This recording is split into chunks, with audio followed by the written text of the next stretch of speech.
तो दोस्तों आज की कहानी की शुरुआत एक छोटे से परिवार से होती है जिसमें 4 लोग रहते हैं। परिवार के मुखिया किम, उनकी बीवी चोंगसुक, बेटा कीवू और बेटी कीजुंग। ये बेहद गरीब परिवार होता है जो एक फैक्ट्री के बेसमेंट में कीड़े मकोड़ों की तरह रह रहे होते हैं और अपना घर चलाने के लिए लोग मिलकर पिज्जा के बॉक्स बनाया करते थे, लेकिन ये काफी नहीं था। तब एक दिन हम देखते हैं कि कीवू का पुराना दोस्त उसके घर आता है जो अपने साथ उसे देने के लिए एक पत्थर भी लेकर आता है। वो कीवू को बताता है कि जिसके पास ये पत्थर होता है उसकी किस्मत चमक जाती है। कीवू का दोस्त उसे बताता है कि वो आगे की पढ़ाई करने के लिए फॉरेन जा रहा है और इसे एक लड़की की फोटो दिखाकर कहता है कि ये काफी अमीर घर की लड़की है, मैं इसे ट्यूशन पढ़ाया करता था, अब तुम चाहो तो इसे पढ़ा सकती हो, इससे तुम्हारी माली हालत थोड़ी ठीक हो सकती है। कि वो मान तो जाता है लेकिन यूनिवर्सिटी छोड़ उसे काफी दिन हो गए थे, इसलिए उसके पास सर्टिफिकेट नहीं था। जिस पर उसका दोस्त कीवू से कहता है कि तुम एक फेक सर्टिफिकेट का बंदोबस्त करो, बाकी तो मैं तुम्हारी सिफारिश वहां लगवा दूंगा। वेल, अपनी जुगाड़ू बहन से कहकर कीवू डिग्री बनवा लेता है और उसे लेकर उस एड्रेस पर पहुंच जाता है। ये घर काफी बड़ा होता है जिसे देखकर कीवू की आंखें चौंधिया जाती है। उसने जिंदगी में कभी इतना बड़ा घर नहीं देखा था। बता दे कि ये घर शहर के मशहूर पार्क फैमिली का होता है जिनके यहाँ भी 4 लोग होते हैं, बिल्कुल कीवू के परिवार की तरह। यहाँ कीवू को उनकी बेटी दा हाई को ट्यूशन पढ़ाना होता है और ये काम कीवू शानदार ढंग से करता है, जिससे इम्प्रेस होकर डा हाई की मदर उसे काम पर रख लेती है। यहीं पर कीवू को डा का छोटा भाई डा सॉन्ग दिखाई देता है जिसे पेंटिंग का काफी शौक होता है, मगर उसके लिए कोई अच्छी पेंटिंग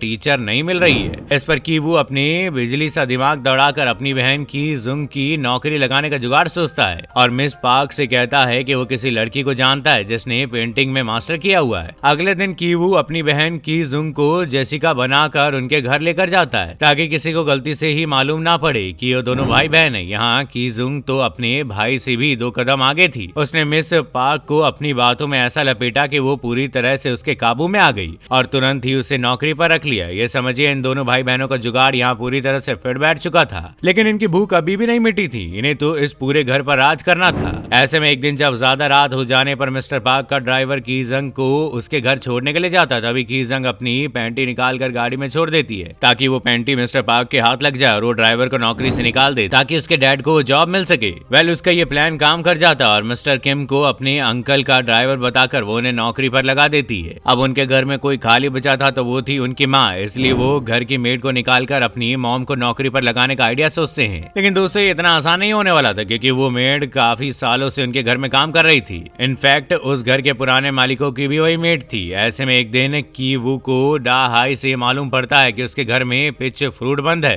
क्योंकि उनकी मेड को उससे एलर्जी थी। ऐसे में लोग एक प्लान बनाते हैं और नौकरानी पर पिच फ्रूट गिराते हैं जिससे उसे हॉस्पिटल जाना पड़ता है और उसी हॉस्पिटल में किम भी पहुंच जाता है और चुपके से नौकरानी के साथ एक सेल्फी ले लेता है। ये सेल्फी किम मिस प्रैंक को दिखाता है और कहता है कि उसे मालूम पड़ा है कि नौकरानी को टीबी है, मगर मिस पार्क को उसकी बातों पर विश्वास नहीं होता। जब वो घर वापस आती है तो मौका पाकर कीजंग नौकरानी पर पिच फ्रूट गिरा देती है जिससे वो खांसने लगती है और जब वो अपना नैपकिन डस्टबिन पर फेंकती है तभी किम उसके ऊपर टोमेटो सॉस गिराकर मिस पार्क को दिखाता है ताकि उन्हें ऐसा लगे कि ये नैपकिन पूरी तरह से खून से लथपथ है। ये सब देखकर मिस पार्क के तो होश उड़ जाते हैं और वो नौकरानी को तुरंत घर से निकाल देती है और फिर चुंग सूक को भी वहाँ नौकरी पर लगा देते हैं और किसी को शक भी नहीं होता। इस परिवार की जिंदगी बदल चुकी थी। फ्री का अच्छा खाना के साथ साथ इनको बेहतरीन तनख्वाह भी मिल रही थी और ये काफी मौज में थे। ऐसे में एक दिन डा सॉन्ग का बर्थडे पड़ता है और पार्क फैमिली उसे सेलिब्रेट करने के लिए पिकनिक पर निकल पड़ती है और अपना घर चोंग सूक के हवाले कर जाती है। उनके जाने के थोड़ी देर बाद ही चोंग सूक उन्हें घर पर बुला लेती है और सब पार्टी करने लगते हैं। इसी दौरान गेट की बेल बजती है और उन्हें बाहर वही नौकरानी दिखाई देती है जो अपना कुछ छूटा हुआ सामान लेने के लिए वापस आई थी। वह सामान लेने में ज्यादा टाइम लगाने पर चुंग सूक बेसमेंट में उसे देखने जाती है तो देखती है कि वो अलमारी के पीछे एक खुफिया दरवाजे से नीचे जाती है। यहाँ उसी नौकरानी का पति बंद था जिसे वो खाना खिलाने आई थी, लेकिन बदकिस्मती से अब उसका राज चुंग सूक के सामने खुल जाता है, इसलिए वो उससे कहती है कि वो उसके पति को यही रहने दे और इसके बदले वो उसे पैसे भी देगी, बस उसे 2 टाइम का खाना दे दिया करे। दरअसल दोस्तों, उस नौकरानी के पति के ऊपर काफी कर्ज था और ऐसे में वो बाहर नहीं जा सकता था, इसलिए कई सालों से वो उसे वहीं छुपा कर रखी थी। मगर चुंग सूक नहीं मानती और पुलिस को बुलाने के बाद कहती है। तभी हम देखते हैं कि पीछे से उनकी बातें सुनकर उनका पूरा परिवार लड़खड़ा कर सीढ़ियों से गिर जाते हैं और नौकरानी ये सब अपने मोबाइल में रिकॉर्ड कर लेती है। वो ये भी रिकॉर्ड कर लेती है कि कीवू किम को पापा कहता है, जिससे नौकरानी को समझ देर नहीं लगती कि ये सब गोलमाल इसी परिवार ने ही किया है। इसके बाद वो अपनी वीडियो के सहारे उनको धमकाते हुए बाहर हॉल में जाकर उन्हें बंदी बना लेती है, मगर तभी किम की फैमिली उन पर अटैक कर देती है और मोबाइल छीनकर वीडियो डिलीट कर देते हैं। इसी बीच मिस पार्क का चुंग सूक के पास फोन आता है और वो उसे बता दिए कि उन्होंने मौसम खराब होने की वजह से पिकनिक का आइडिया कैंसिल कर दिया और वो कुछ ही मिनट में घर आ रहे हैं, इसलिए वो उनके लिए खाना बना कर रखे। बस ये सुनते ही किम की फैमिली फटाफट घर साफ करने लगती है और जुंग सुक खाना बनाने लगती है और उस नौकरानी और उसके पति को वापस वही बेसमेंट में ले जाकर बांध देते हैं। ऐसे में नौकरानी एक बार वहां से बाहर आने की कोशिश करती है, तभी जुंग सुक लात मार कर उसे फिर से अंदर कर देती है, जिसकी वजह से वो सीढ़ियों से लड़खड़ाते हुए वापस नीचे गिर जाती है। इसके बाद वहां पार्क फैमिली पहुंच जाती है और किम का पूरा परिवार वहीं बेंच के नीचे छुप जाता है। इस दौरान जब मिस और मिस्टर पार्क बात कर रहे होते हैं तो उन्हें मालूम पड़ता है कि उनकी बॉडी की बदबू से वो लोग काफी परेशान थे।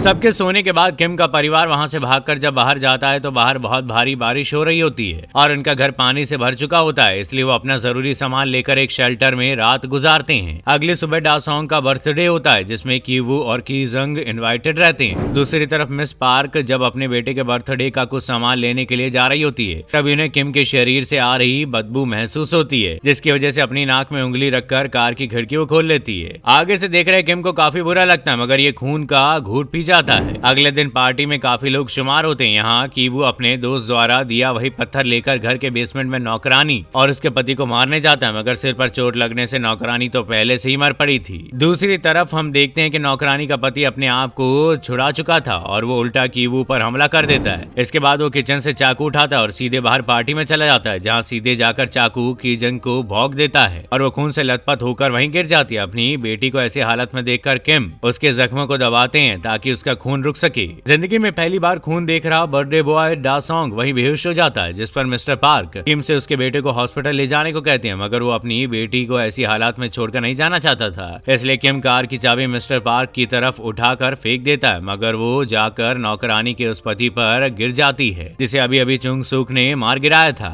मिस्टर पार्क जब उसके शरीर से चाबी उठा रहे थे तभी उसे वही बदबू महसूस होती है जो कि किम के परिवार से आती है। वो अपनी नाक बंद कर लेते हैं। ये सब देख रहे किम को काफी गुस्सा आता है और वो इसी गुस्से में मिस्टर पार्क को चाकू से मार देते हैं और उसके बाद किम गायब हो जाता है। बेचारी किंग जुंग मर जाती है और की वू पूरे तरीके से अपने मानसिक संतुलन खो चुका था। इधर कोर्ट में इन दोनों माँ बेटे के ऊपर केस चलता है, मगर उन्हें कोई सजा नहीं होती बल्कि चेतावनी देकर छोड़ दिया जाता है। अब पार्क फैमिली उस घर को बेचकर कहीं दूसरी जगह चली जाती है। अब ये घर किसी जर्मन फैमिली का होता है जिसके इतिहास के बारे में उन्हें कुछ नहीं पता था। उन्हें ये भी नहीं पता था कि यहाँ पर एक खुफिया बेसमेंट है जहाँ पर कोई छुपा हुआ है। वेलकम की तलाश में थक हार कर पुलिस भी अब उसे ढूंढना छोड़ देती है, लेकिन कुछ दिनों बाद घर पर जलती बुझती उस लाइट को सिग्नल समझकर कीवू समझ जाता है कि उसके डैड वहीं पर बेसमेंट में है, जो कि किसी तरीके से फ्रिज से खाना चुराकर खुद को जिंदा रखे हुए हैं। एक दिन हम देखते हैं कि कीवू वो घर खरीद लेता है और अपने पापा को उस बेसमेंट से छुड़ाकर आजाद करा लेता है, लेकिन दोस्तों कुछ ही सेकंड बाद मालूम पड़ता है कि ये सिर्फ एक सपना था, जिसके बाद ये मूवी यहीं पर खत्म हो जाती है। तो दोस्तों आज के लिए बस इतना ही। अगर आपको ये वीडियो पसंद आई हो तो इसे लाइक शेयर करें और जाते जाते हमारे चैनल को सब्सक्राइब करना बिल्कुल ना भूलिएगा। शुक्रिया।